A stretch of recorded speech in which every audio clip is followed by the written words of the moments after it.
Hello बच्चों, आज हम संस्कृत में वर्णमाला पढ़ने जा रहे हैं।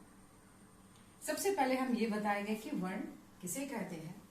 ये आप पहली कक्षा में भी पढ़ चुके हैं हिंदी में, और 5वीं कक्षा में भी पढ़ चुके हैं हिंदी में कि वर्ण भाषा की सबसे छोटी ध्वनि है, जिसके टुकड़े नहीं किए जा सकते, उसे हम वर्ण कहते हैं। और वर्णों के समूह को हम वर्णमाला कहते हैं। वर्णमाला के दो भेद हैं। पहला स्वर वर्ण, दूसरा व्यंजन वर्ण। स्वर वर्ण में अ, आ, ई, उ, ए, ओ आता है। अंग अ, ये संस्कृत में इस स्वर का प्रयोग अधिक होता है। इसे हम आयोग वाह भी कहते हैं। दूसरा है व्यंजन वर्ण।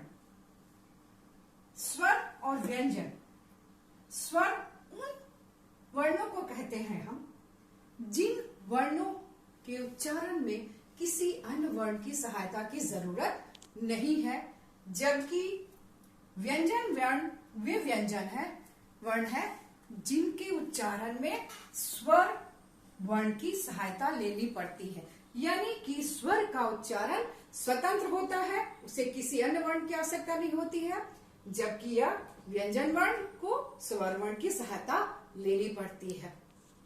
ये स्वर्ण वर्ण में आप नीचे की ओर देख रहे हैं, हलंत लगा हुआ है हलंत। सभी वर्णों में देख रहे हैं, यहाँ हलंत लगा हुआ है। इस हलंत का मतलब है कि अभी इसमें स्वर की मात्रा लगेगी, तभी ये पूर्ण होगा अक्षर के रूप में। जब इसमें इस स्वर की मात्रा इसमें लग जाएगी तो ये व्यंजन पूर्ण होता है। उसके बाद हम आते हैं कि कुछ वर्ण ऐसे हैं जो दो व्यंजनों के मिलने से बनते हैं, जिसे हम कहते हैं व्यंजन वर्ण। व्यंजन वर्ण यानी कि उनका निर्माण दो व्यंजनों के मिलने से बनता है, जो कि आप हिंदी में भी पढ़ चुके हैं। संयुक्त व्यंजन वो है अक्ष, त्र और ज्ञ और श्र। ये आप हिंदी में भी पहली कक्षा से 5वीं कक्षा तक पढ़ चुके हैं। इससे बच्चों घबराने की बात नहीं है। संस्कृत सोच करके आप घबराए नहीं कि ये कुछ इसमें दूसरा कुछ है। इसलिए वही चीज है जो थोड़ा विस्तार में अभी हम कहते हैं। और ये भी जान जाए कि संस्कृत जो है हमारी जो है वो देव भाषा है, और इसी के इस संस्कृत भाषा को सही रूप से समझने के लिए हमें हिंदी भाषा का निर्माण हुआ है। संस्कृत से ही हिंदी भाषा का निर्माण हुआ है। इसलिए बच्चों संस्कृत देख के घबराए नहीं। संस्कृत देव भाषा है। तो अक्षर, त्र, ज्ञ जो श्र जो है, ये दो व्यंजनों के मिलने से बनता है। इस व्यंजन के निर्माण में पहला व्यंजन, इन व्यंजनों के निर्माण में पहला जो व्यंजन होगा वो होता है स्वर रहित। जैसे क, जोर, श, इससे बनता है अक्षर। अब हम यहां देखिए, क के नीचे हलंत लगा हुआ है। ये दोनों क्या है? व्यंजन है ना। लेकिन पहला व्यंजन जो है इसमें होता है वो स्वर रहित, यानी इसमें मात्रा नहीं है। और इसमें श में कौन सी मात्रा लगी है? अ की मात्रा। क्योंकि जब इसमें मात्रा लग गया तो ये क्या हो जाएगा? ये हलन हट जाता है। इसलिए व्यंजन में पहला जो है वो स्वर रहित होता है, उसमें मात्रा नहीं लगती है। इसके बाद हम आते हैं त, जोड़, र। ये है त्र। इसमें भी हम देखेंगे कि पहला व्यंजन जो है वो क्या है? स्वर रहित, लेकिन दूसरे व्यंजन में स्वर है। इसलिए संयुक्त व्यंजन का पहला नियम यही है कि पहला वर्ण जो है वो स्वर रहित होगा और दूसरा में स्वर सहित। रहित और सहित का मतलब होता है, रहित मतलब नहीं और सहित मतलब है। उसके बाद हम आते हैं ज जोर ज्ञ।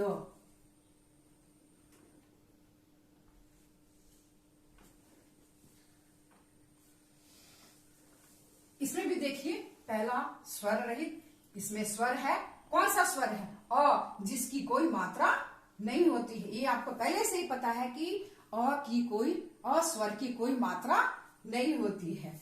उसके बाद आते हैं श जोर र। ठीक है, श जोर र श्र। इसमें भी देखिए पहला स्वर रहित और दूसरे में स्वर है। कौन सा स्वर है? स्वर अ है, जिसकी कोई मात्रा नहीं होती है। इसके बाद हम बच्चों हम आते हैं स्वर और व्यंजन के विषय में कि स्वर और व्यंजन में आप हमेशा देखे हैं कि उसमें 3 भाग बने हुए हैं। उसके स्वर के भी 3 भेद होते हैं। उन भेदों को हम किसके आधार पर बांटते हैं, जिसे आप कभी कभी कहते हैं छोटी ई की मात्रा या बड़ी ई की मात्रा। तो छोटी बड़ी इसका क्या मतलब है, जिसे हम हर्षी और दीर्घी कहते हैं? इसका मतलब है कि हम स्वर को हम उनके उच्चारण के आधार पर, किसके आधार पे? उच्चारण के आधार पर हम उसे 3 भाग में बांटते हैं। समझे? एक होता है जिसमें कम समय लगता है, उसको बोलते हैं रस्व, जिसे आप कहते हो छोटी की मात्रा कहते हो, लेकिन वो सही इसका उच्चारण है रस्व, जिसको कि उच्चारण में छोटी का मतलब हो गया कि कम समय, उसको उच्चारण में कम समय लगता है। उसके बाद आता है दीर्घ, जिसके कि उच्चारण में रस्व से ज्यादा समय लग रहा है। देख रहे हैं रेखा से, इसमें और इसमें दोनों रेखा में अंतर कि इसमें ज्यादा समय लगता है। और तीसरा होता है प्लूत, जिसके उच्चारण में इन दोनों से अधिक समय लगता है। समझे?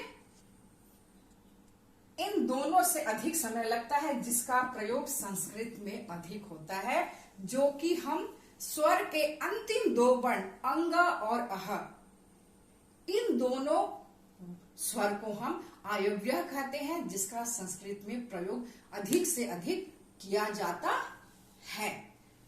अनुस्वार, जिसे हम अंग की मात्रा कहते हैं, उसका उच्चारण हम किससे करते हैं? नाक से। अनुस्वार का उच्चारण नाक से होता है। और अह संस्कृत में चाहे हिंदी में जब भी आप उच्चारण करेंगे, जैसे करेंगे वैसा ही लिखा जाता है। अह का उच्चारण कंठ से होता है। आप इसका प्रयोग करके देखेंगे कि अंग का उच्चारण नाक से और अह का उच्चारण कंठ से किया जाता है। उसके बाद हम अब आते हैं वर्ण विच्छेद में। वर्ण विच्छेद के बताने से पहले मैं एक बात बताना चाहूंगी कि आपको पता है स्वर में जितनी भी ये वायव्य हैं, वर्ण है, उन सभी स्वर वर्णों से मात्राएं बनती है। यानी उन स्वर वर्णों को का प्रतीक चिन्ह क्या है? वो है मात्रा। क्या है? मात्रा। जितने भी अ आ ई सब होते हैं वो व्यंजन के साथ मिलते हैं। वे व्यंजन से मिलने के बाद में ही, पहले बताया गया है कि स्वर का उच्चारण स्वतंत्र होता है और व्यंजन का उच्चारण स्वर की सहायता से होता है। तो अ की कोई मात्रा नहीं होती है। जैसे देखिए हम आप एक एग्जाम्पल बता रहे हैं, उदाहरण बता रहे हैं। क, अभी इसमें व्यंजन है, ये हलंत लगा हुआ है, इसमें हम अ जोड़ते हैं। ठीक है? अ की कोई मात्रा है? नहीं है। अ की कोई मात्रा नहीं है, तो ये लिखा गया क। लेकिन क में हमने जोड़ा, आ की मात्रा है आ की, तो ये का हो गया। अब इसमें देखिए इन दोनों में क्या अंतर है। ये हलंत, जब इसमें स्वर जुड़ गया, तो इसका मात्रा, इसके नीचे का हलंत खत्म हो गया और तब ये पूर्ण अक्षर बन जाता है। इसी तरह से सारे वर्ण, सारे स्वर की मात्राएं इसमें जुड़ती जाती हैं। क का के की ऐसे सारी। तो बाद में स्वर जब इसमें जुड़ गया तो इसकी मात्राएं, जो भी व्यंजन में, जिस भी व्यंजन में ये स्वर लगेगा, इसकी मात्रा हट जाएगी, इसका हलंत, जो नीचे हलंत है वो हट जाएगा। तो इस तरह से सारे व्यंजन का उच्चारण स्वर की सहायता से की जाती है। अब हम आते हैं वर्ण विच्छेद, वर्ण विच्छेद में। वर्ण विच्छेद ये आप हिंदी में भी पढ़ चुके हैं, घबराने की बात नहीं है बच्चों। जैसा हिंदी में आप वर्ण विच्छेद शुरू से सीखते आए हो, वैसे ही इसमें भी वर्ण विच्छेद बार बार बताया गया है कि वर्ण विच्छेद में हम मात्रा को अलग करते हैं।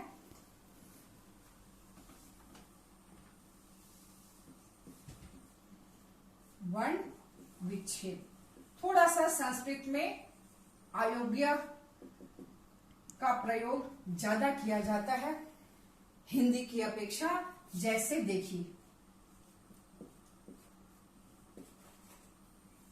बालक, अब इसमें से हमको मात्राओं को अलग करना है। अब देखिए, जब हम अलग कर रहे हैं इसमें से व्यंजन, तो इसमें हमको हलंत लगाना है। और इसमें कौन सी मात्रा लगी है? आ की मात्रा, जोड़। ल में कौन सी मात्रा है? ल की तो कोई मात्रा होती नहीं है। औ की मात्रा। क में अब यहां अह लगाएंगे, क्योंकि इसके अंत में कौन सा स्वर लगा है? आयोव्य लगा हुआ है, अह की मात्रा। तो इसलिए हमने यहाँ पे अह की मात्रा लगाई है। उसके बाद हम आते हैं, यहाँ पे अह की मात्रा है। अब जैसे आ जाते हैं पुष्पम, है ना? ये पहले ही बता दिए हैं हम कि जब इसमें हलंत लगा हुआ है, यानी वो अभी पूर्ण अक्षर के रूप में नहीं आया है। ठीक उसी तरह से यहां आप देखेंगे, प में कौन सी मात्रा लगी है? ऊ की मात्रा। हलंत लगेगा क्योंकि उसमें मात्रा लगी हुई है, ऊ की मात्रा। अब हम आते हैं श। श में मात्रा है? नहीं है। तो हम यहां पे क्या करेंगे? स के पास मात्रा है ही नहीं, तो ये अधूरा रह गया, इसमें मात्रा नहीं लगेगी। अब हम इसके बाद ठीक दूसरे वाले वर्ण की ओर हम बढ़ जाएंगे। प में कौन सी मात्रा लगी है? अ की मात्रा। अ की तो कोई मात्रा होती नहीं है। अब यहाँ पे म में हलंत लगा हुआ है ना, हम सीधे म में ऐसे लिखेंगे इसको, क्योंकि ये भी, इसमें भी मात्रा नहीं लगी हुई है। यहाँ पे हलंत है, इसकी मात्रा नहीं है, ये पूर्ण नहीं है, इसलिए हम यहाँ पे म में हलंत लगाते हैं। ठीक इसी तरह से एक और शब्द हम आपको सिखा रहे हैं जो इसी से रिलेटेड संबंधित है। शिष्य, आप देख रहे हैं इस शब्द में भी ये वर्ण अधूरा है, तो इसके साथ जो मात्रा लगी है वो हम नहीं लगाएंगे। श में हलंत और ये हर्षिकार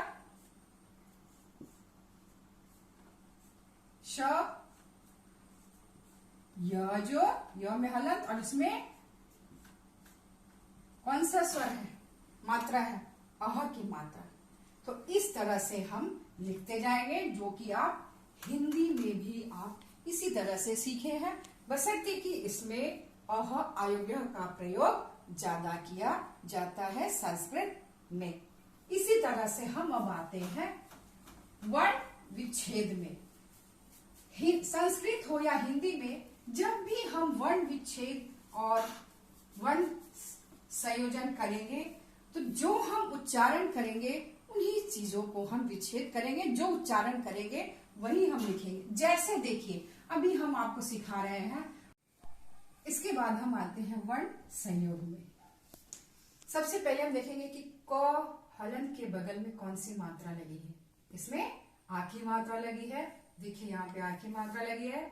कार्य, उसके बाद में र के आगे कोई वर्ण नहीं है, यानी र अधूरा है, जो रेफ का कार्य यहाँ पे कर रही है। य में अ की मात्रा, य म कार्य, यानी जिसको हम कार्यम, यानी जब हम उच्चारण कर रहे हैं कार्य, र के बाद य उच्चारण कर रहे हैं, इसलिए जब हम वर्ण विच्छेद करेंगे तो का के बाद में हम र को ही लिखेंगे। उसके बाद आते हैं हम प्रातः, प्रा प के बाद र बोलते हैं, तो इसलिए हमने लिखा भी है प, जो र, इन दोनों में हलंत लगा हुआ है। हलंत के बिना वर्ण विच्छेद अधूरा है। जब भी वर्ण विच्छेद करेंगे नीचे हलंत जरूर लगाएंगे, चाहे वो हिंदी हो या संस्कृत, दोनों में वर्ण में विच्छेद में हलंत लगाना ही है। का आ की मात्रा लगा है, तो देखिए आ की मात्रा जोड़े, अ में अह की, त में अह की मात्रा प्रातः। इसके बाद हम आते हैं प में अ की मात्रा, ठ में अ की मात्रा, त में ई की मात्रा पठती। इस तरह से हम वर्ण संयोग करते हैं। बच्चे घबराने की जरूरत नहीं है, संस्कृत हो हिंदी दोनों में एक ही तरह, सिर्फ अंतर है ये विसर्ग का प्रयोग संस्कृत में अधिक होता है, जिसे हम पहले ही बता चुके हैं स्वर्ण के इसमें भेद के समय में, कि उसमें अंतिम वर्ण को हम अव्यय कहते हैं, जिसका प्रयोग हिंदी में कम और संस्कृत में अधिक किया जाता है। अब हम आते हैं इसके बाद में जो स्वर में हम पढ़े थे कि अकारांत और ईकारांत। आपको सुनने में थोड़ा लग रहा होगा कि अकारांत का मतलब क्या होता है और आकारांत का मतलब क्या होता है।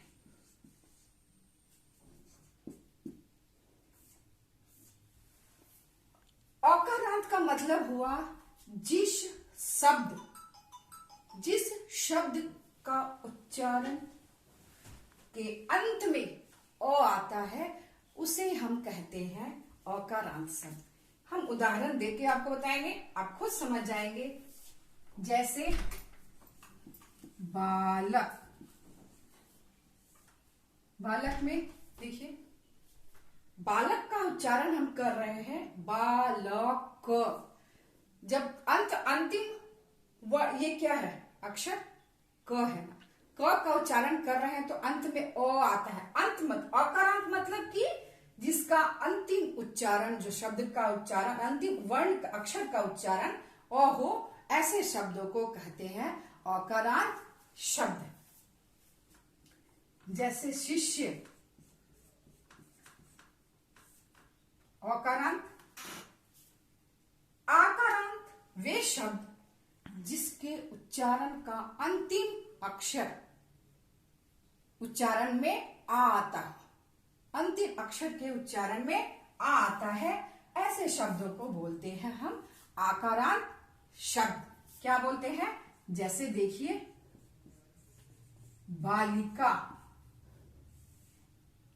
देख रहे हैं इसमें आ की मात्रा आ रहा है, लास्ट में उच्चारण में आ की मात्रा, यानी जिन शब्दों के उच्चारण के अंत में आ का उच्चारण आ रहा हो, आ का उच्चारण से अंत हो रहा हो, उसे कहते हैं आकारांत शब्द। यहां देखिए लता, इसका उच्चारण अंत उच्चारण आ है, इसलिए ऐसे शब्दों को हम कहते हैं आकारांत शब्द।